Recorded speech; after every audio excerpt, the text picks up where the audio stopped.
now for something completely different. Hi, my name is Annie Grossman, and I'm a dog trainer. This podcast is brought to you by School for the Dogs, a Manhattan-based facility I own and operate along with some of the city's finest dog trainers. During this podcast, we'll be answering your questions, geeking out on animal behavior, discussing pet trends, and interviewing industry experts. Welcome to School for the Dogs podcast.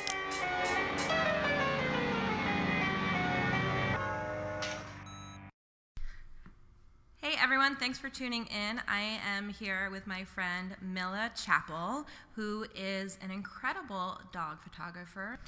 And if you follow us on Instagram, this whole month we will be featuring Milla's photos. So be sure to go to at School for the Dogs on Instagram to check out some of her photos of our trainers at work, some of our students in our classes and in their homes.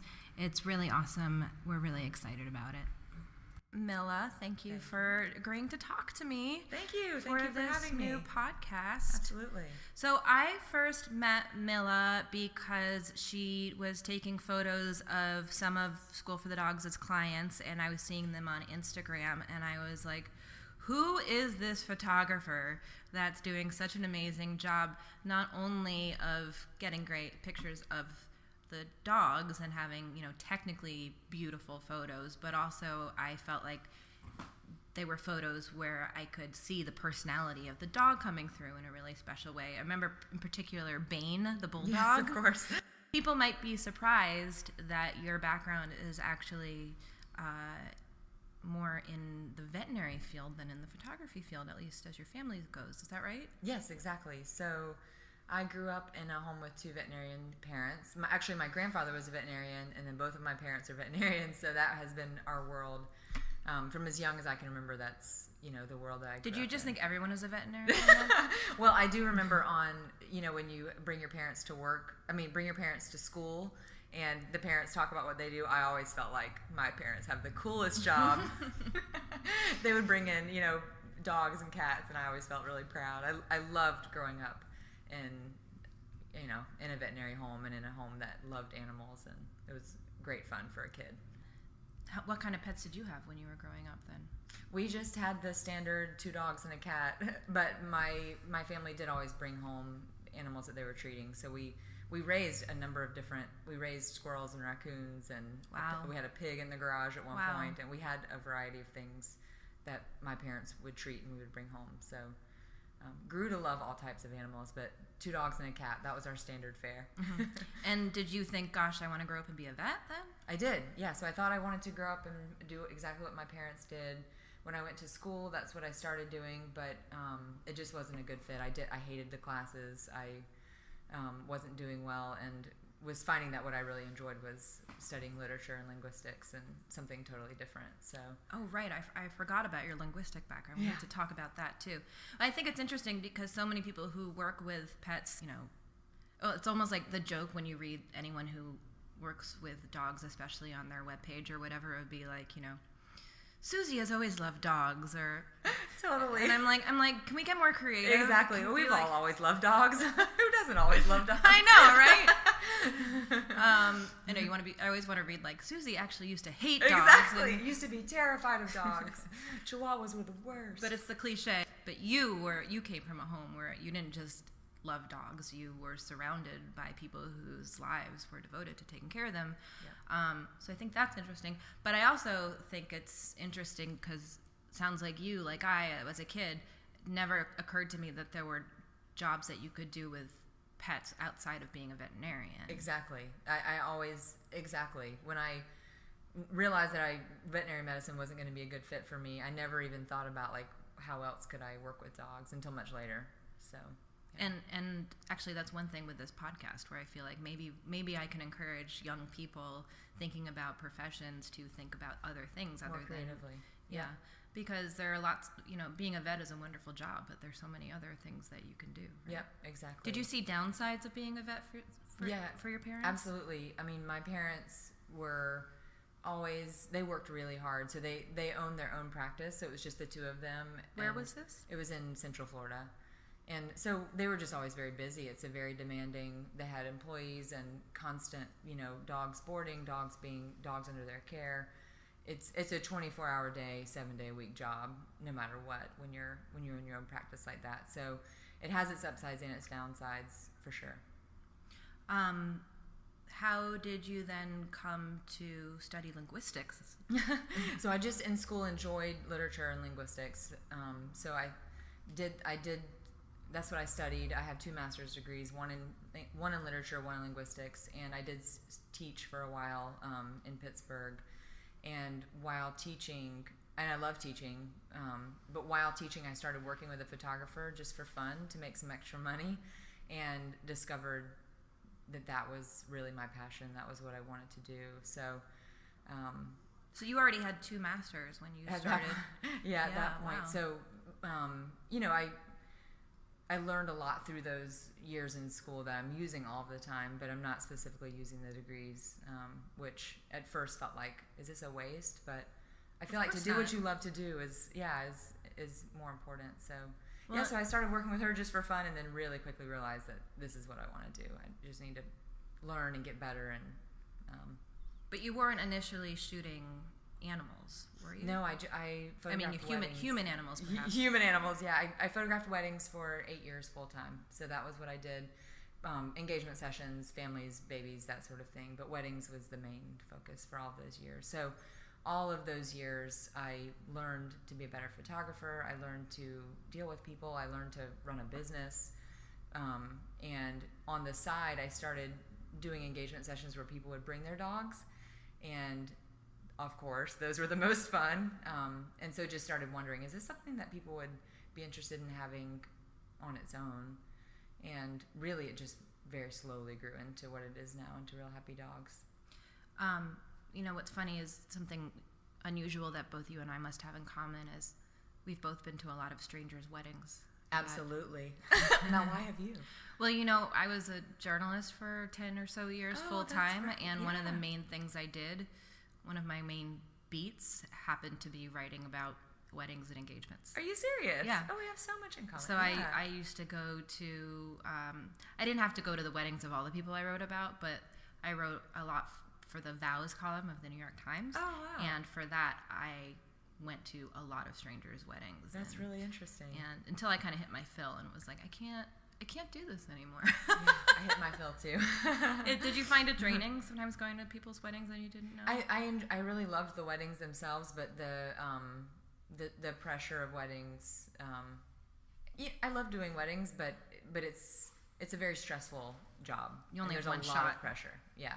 So I did it long enough to feel comfortable. I've really experienced this. I'm ready to move on to something different. And thankfully, the dog business was growing to the point where I could quit doing weddings. And so at what point did you kind of make that full-time transition to taking... When we moved to New York.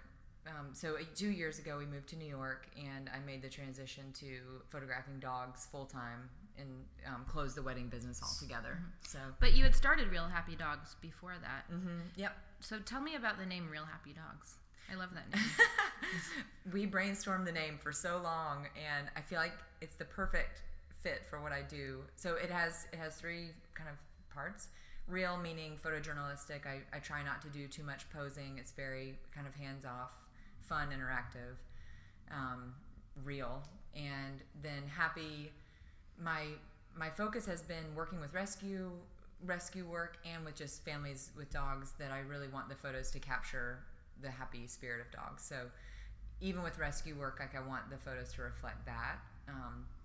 So real and happy, and then just my family and kind of my love for dogs, obviously Real Happy Dogs. But I hope, I feel like it captures well what I'm trying to do. Well, now you have a brand kind of, because you also have Real Happy Cats. Exactly. Right? Exactly. And Real Happy Kids. It hasn't taken off, but Real Happy Dogs has been the thing. But yes, there is potential for Real Happy Cats and Real Happy Kids and all of these things. So when you started, did you look around and see what other photographers, when you started specifically doing dog photography, did you survey the competition? Yes, I felt like what I was mostly seeing was more portrait work. And I even actually studied with a girl who or did some workshops with a girl who was doing dog portraiture.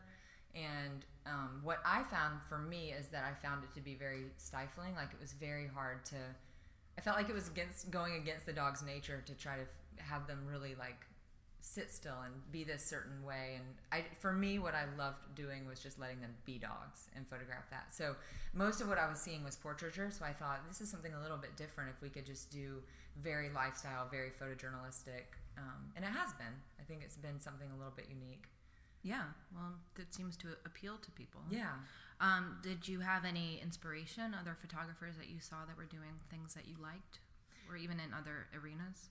Well, I love photojournalism, and that's my training is in photojournalism. So no one specific to dogs, but in general, even just reading the Times and the journal, like I am inspired by photojournalists because I feel like watching how people capture emotion and light and stories in a very unposed, hands-off way is inspiring to me. So, because that's what I want. That's what I aim to do. It seems to me like we're living in a moment where there are more dog photographers than ever before, and yes. I wonder, as a professional, how that seems to you. Because now, I mean, when my dog, who's now 13, was a puppy, I don't think I had a digital camera. Right. And I think I have maybe 2 photos of him from when he was like in the first year of his life. Right. And now dogs are celebrities and everyone wants to photograph Well, right. them. And I take photos of him every single day. Yeah, exactly. Which just wasn't part of my normal life 10, 13 years ago. Right. And now we take that for granted. Right.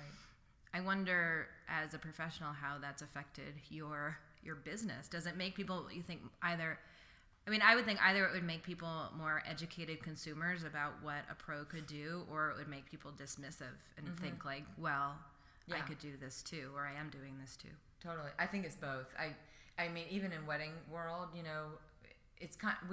is kind of like everyone's a photographer now. We all have phones that take lovely pictures, and we have nicer cameras than we used to. And because of Instagram and Facebook, there's a lot more desire to have nice photos. So even when I was working in weddings, all the time people would say, kind of along the lines of, I'm learning to do photography too, and same in dog world, but it doesn't bother me. I think there's still a place for a professional, and I think that the people who hire me recognize that, and something that's special about what I do is that the people are actually a big part of the photos. So when you're taking photos with your own phone or even with your own cameras, it's of your dog, but there's not that interaction between you and your dog. So I think people really want to have that captured, like the relationship that they have with their dog, and you can't do that yourself. So yes, everyone's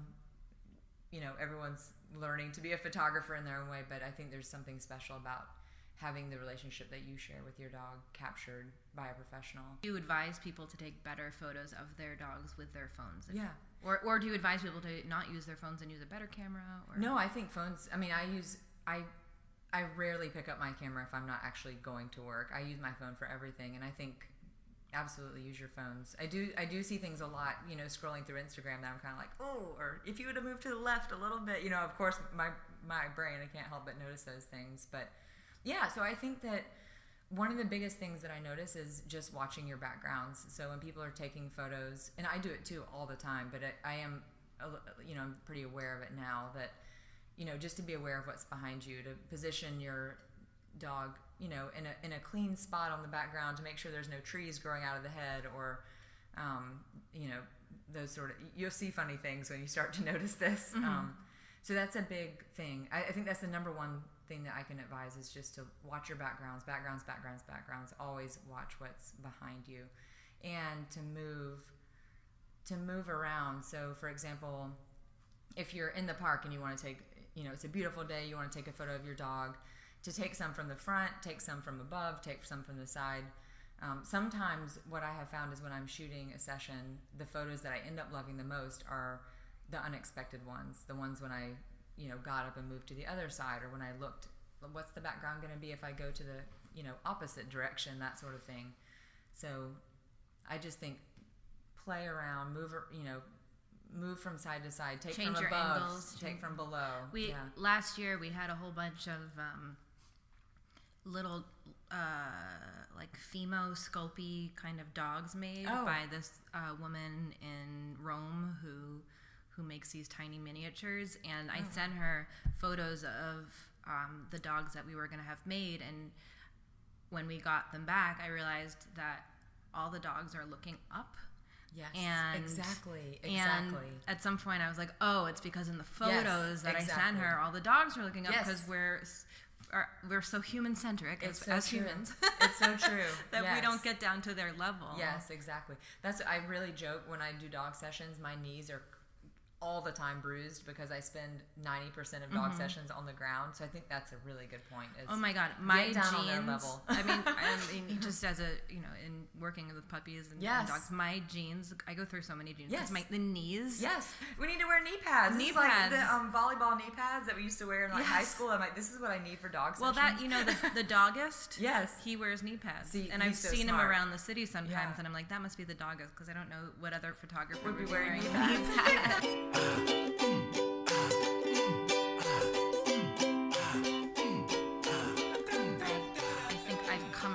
To a different way of thinking about something about which I think lots of people could kind of roll their eyes. Like there's a sort of dog ownership culture that's happening that I think can be interpreted as, people with too much time and money on their hands, spoiling their dogs, and I get that, and I can see that point of view, but I also feel like, isn't it great? Like, isn't it great that this is where people are putting their time and money and energy rather than, It's such a healthy thing. Right. I mean, like, there are a lot of other ways that we could be. Right. It's like, I mean, you could almost say the same thing about working out. Like, it's kind of weird the way Instagram has fetishized certain parts of that world, but at the same time, it's like, isn't it great that like that's what people are doing? Is like being that concerned with their health, right?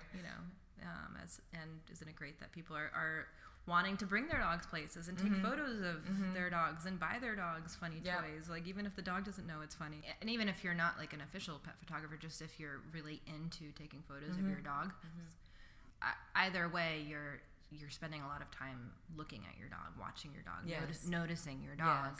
And that can only be and I think helpful. I think this is so important. I would love to learn more about. I think everyone, especially with how Instagram has made dog owners want to take more photos of their dogs and want to be having their dogs in all these different places and situations that sometimes can be stressful for dogs. That it's so important what you're doing to help people understand. Thank you. Yeah. How to care for your dog. I like to think that we're helping people see that dog training is not something that's one and done. Yes. And it's not just, totally. He already knows how to sit and lie down and stay, so we're done. It's so important. But more seeing it as figuring out how to live with this other species all the time and make especially their lives as happy. Like New York, when we do take our dogs with us so many more places than I feel like you would if you lived in a house with a yard and that sort of thing. We're asking a lot of them. Yes. Yeah. So you recently had a baby. Yes. A bebe. And before we started recording, you were saying that you had never spent a lot of time with kids. So what I'm interested in is the socialization process as it relates to children, because I don't have any children at this point, but I have dealt with lots of puppies in New York City.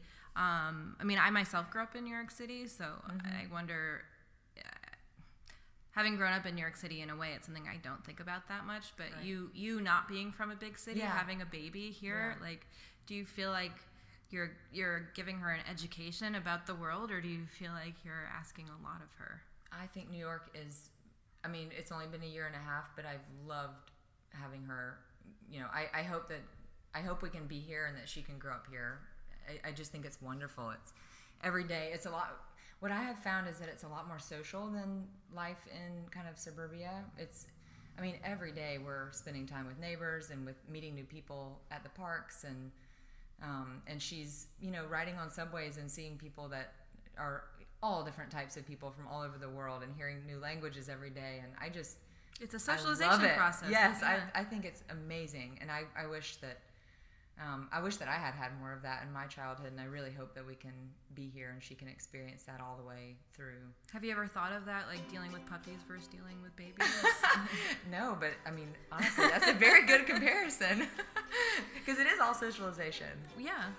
Well, and you grew up with a household with lots of baby animals, but not baby people. Exactly. Yeah. Right. Exactly. So I think it's a great place to raise kids and dogs.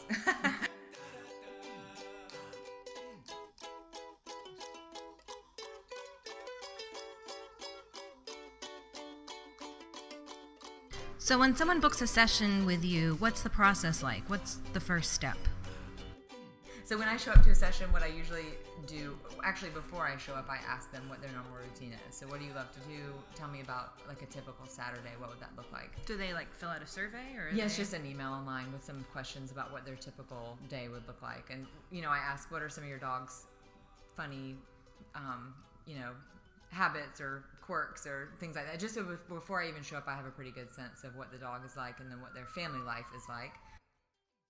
Just accompany them on their normal life. So we'll hang out at the house, we'll have, breakfast and drinks, and then go out for a walk to the park or whatever it is that family or person enjoys doing with their dog. A lot of times we'll go to dog-friendly restaurants that they love, or we'll go to a park, or we will meet up with friends. Just what I want to do and what my goal is when I give them this final kind of set of images is that they would look at the images and feel like, yes, like that's what life feels like in this period of time. So that, 5 years from now, 10 years from now, our dogs are with us such a short amount of time that when they look back on those photos, they'll always have those feelings of, that was my life in New York when I was, 26 and had my dog and, whatever it may be. I want to capture those feelings in photos. I don't want it to just be, here's my dog kind of sitting in a field. I do a few of those, like sit, stay kind of look. But mostly I want it to be like, oh, there was that spot that we loved and, that I always took him. Or that's how he licked my ear. Or that, the little quirky things that you remember about your dog. That's what I want to capture in It's photos. funny because also before we started recording, we were talking about how as adults you have to expect that you're going to lose some pets and you're going to lose your parents. Right. I mean, if you're lucky enough to have either by the time you're an adult. But, but when someone hires a photographer to take photos of them as a family, first of all, it's when you're talking, I'm thinking that, oh God, people don't usually do that. Like people don't usually hire a photographer to like tell the story of their family, although I'm sure that does exist and maybe it's happening more and more thanks to Instagram. But people also aren't doing that with the thought of like, I want my son to remember me and how I was as a parent. So true. But it's kind it's of both. It is both. Yeah, but you don't think so of it in that exactly. terms. You don't think like, oh, I want my son to remember this period of time after I'm gone, the way that you do with a dog. And honestly, that's such a good point. And it does those things too. It does capture just this moment in time that we don't know, or we don't know what tomorrow is going to look like, but we have this kind of snippet of what life looks like right now.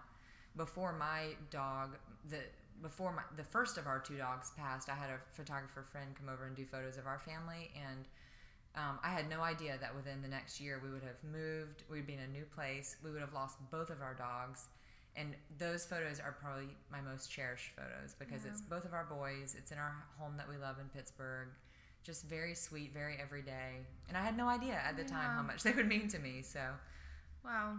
So, which brings me to another question: is what do you suggest people do with their photos? Because we kind of are no longer in a period of people doing slideshows for their friends, and people do put things on Facebook, of course. But then what?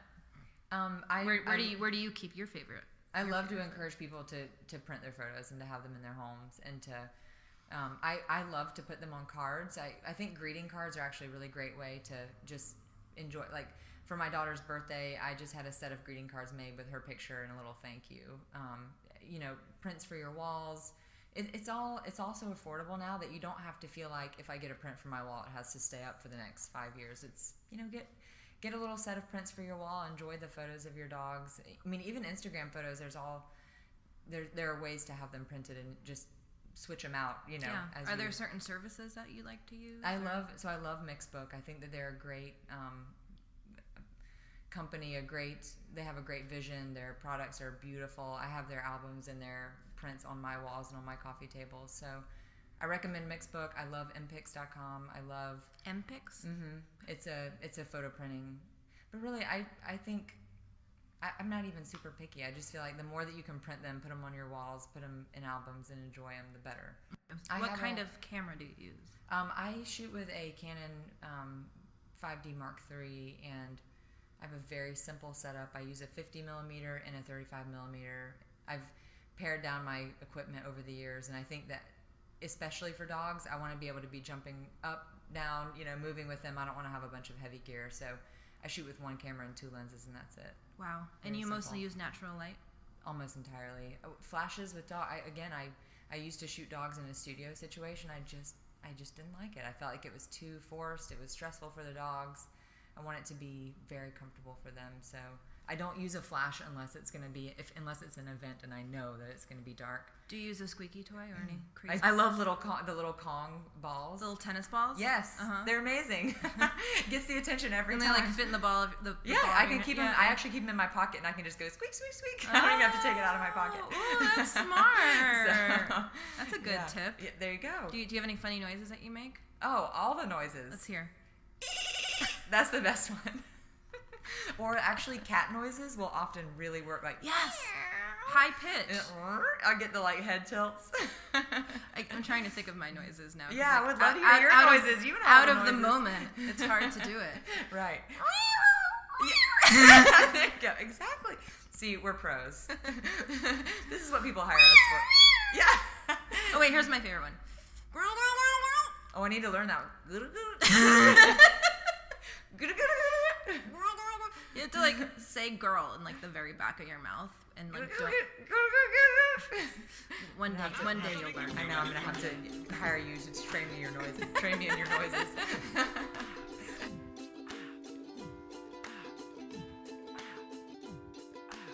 One of my favorite things that I do are sharing rescue stories, photos and written stories of dogs that have been rescued and adopted, and kind of sharing the after success story. Right, that shouldn't be left out, is that you're a talented writer on top of it all. Clearly, clearly someone who's gotten working 2 masters. on it, but that is, I do enjoy doing it. So to be able to write and do photography all together in these stories, and then to help raise awareness about and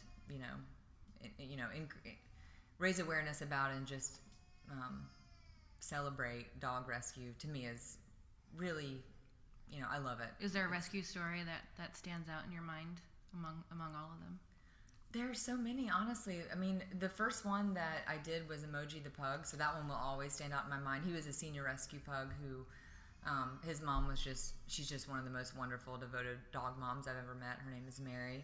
So that one will always stand out as just being very special, because it was the first one that I shared, and it was the first time that I saw people's response to it, and how people they wanted to hear more. What was Emoji's story? He was rescued just as a very senior, blind, deaf pug, and had some health issues, and if I remember right, they don't know much about his past, but what I focused on was just how devoted his mom is, and then how her life has changed for the better through through knowing him. And the story that I'm sharing next is about how Emoji's story inspired other people to adopt senior pugs, and now the next story is going to be about 4 different families that all have adopted senior pugs. That's and are all so connected cool. to Emoji. So it's really cool to see the ripple down kind of effect of. Didn't you do one also on Chloe Kardashian? Yes, on Chloe. Yep, they're good friends. What was her story? She adopted was a senior rescue story where she adopted Chloe as a senior, and then Cupid she adopted. She thought that Cupid was a senior because he was in rough shape, but then once he kind of got healthy, and he's younger than she thought, but it's a great story as well. Mm-hmm. And then the stories that have been so meaningful to me are the pit bulls. Princess Gracie and Tater and Amelie. There's so many stories of dogs who had been in abusive situations that now have these amazing, happy lives. And I love telling those stories because I think it encourages other people to even consider adopting a senior or a breed that you might not have, or a dog that had been abused. Or if I can just share the success stories and help people think I could do that, then I feel like my job is well done. So, is there another dog in your future? Yes, I hope so. Every dog I photograph, I'm like, Brad, look, he needs a home. She needs a home. And the right dog will come along for sure. Do you work at any kind of shelters doing any photos there, or have you ever done that? I work with just private rescue groups. I haven't. Which groups do you work with? I've worked with Mr. Bones and Company quite a bit. I've worked with Animal Lighthouse Rescue. I just did a session for a girl named Bunny from Pup Stars Rescue. I love taking photos of homeless dogs in a different way, where I try to show them interacting with their foster family, show their true kind of personality and spirits, that it's not just a sad homeless dog, but you can see like the dog's personality a little bit more. So. I just read this really interesting book called The Dog Merchants. Oh, interesting. And there's a chapter on it about rescue, about how rescue dogs have been branded as, the sad underdogs, whereas dogs from breeders and stores have a more sort of shiny veneer to them, but that really, like, they're all the same dog. Right. There's, like, nothing inherently special about one or sad about one. And not necessarily. Yeah, in fact, I think it's really... And photos, actually, in this book, she talks about how photos of, like, when they show photos of dogs in shelters, they don't show these, like, happy, beaming dogs like you're going to see on a breeder's website. Exactly. And that's what I'm trying to do differently, is to... Even the way that I word it, when I show that, like I say, like, beautiful adoptables, like, I'm trying to even change perceptions about these homeless dogs, that they're beautiful. They have, funny personalities. They're loving. They're like, I love to show them interacting with their foster parents, because I think that there is a place for sad photos of dogs behind shelter bars, because sometimes that motivates people to just do something. But then I think there's also a place for happy photos of, dogs that are looking for homes that capture their personality in a more complete way. Mm-hmm. So that's what I'm trying to contribute to the... Well, it also, I'm just talking about it, makes me think, like, you see things differently when it's, like, in a home setting. Like, when you're looking at apartments, the apartment looks different when they put furniture in the apartment. Exactly. And it makes you want to buy it. Maybe I wonder if it's like that with dogs. Yeah, and then you see a dog in someone's home and you can picture, this dog is funny laying on the couch. Like, I could have a dog on my couch. I think there really is something to that seeing a dog behind shelter bars, there is a place for that, but a lot of times people have a hard time connecting to it, or they fear, like, what kind of issues would that dog have? But if you show that same dog on their foster mom's, couch, curled up next to whatever, it's like something relatable, that people can relate to and that people can imagine for themselves.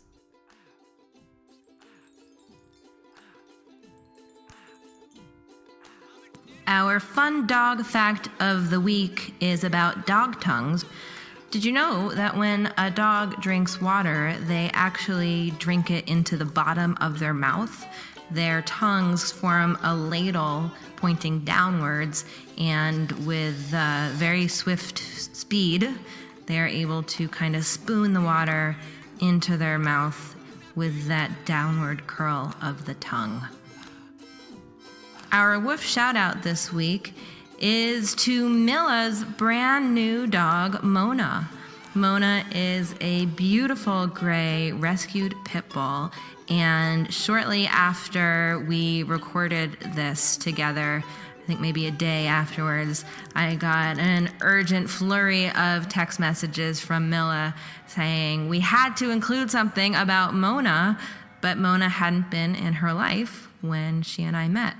So you can learn more about Mona at Milla's Instagram page, which is Real Happy Dogs.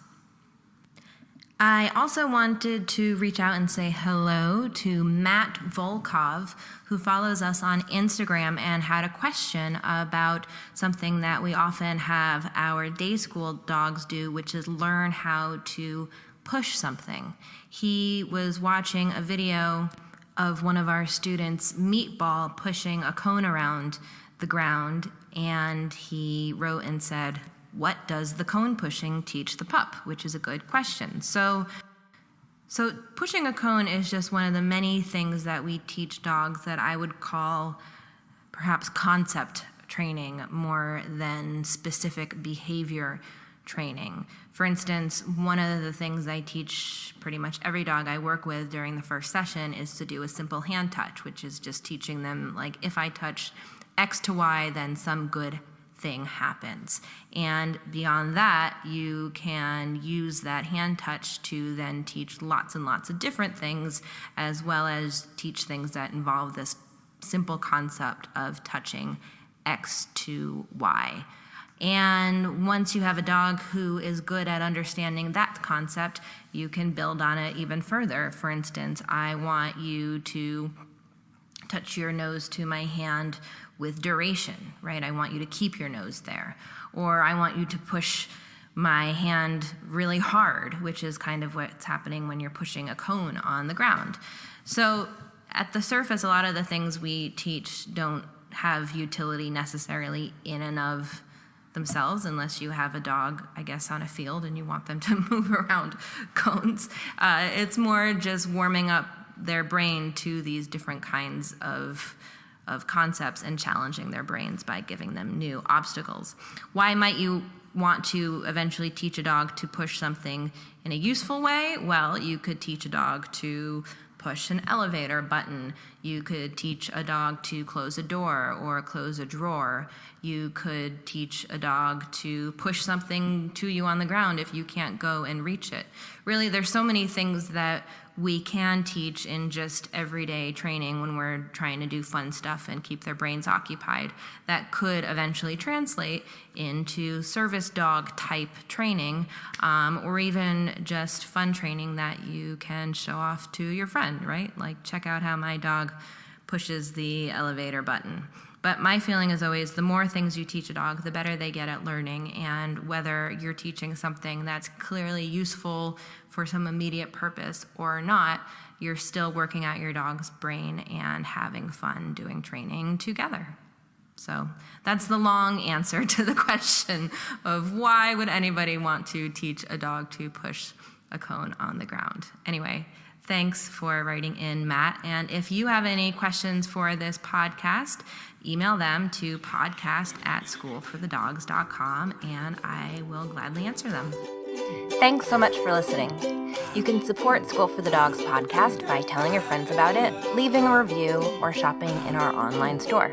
You can learn more about us and sign up to get lots of free training resources when you visit us online at schoolforthedogs.com.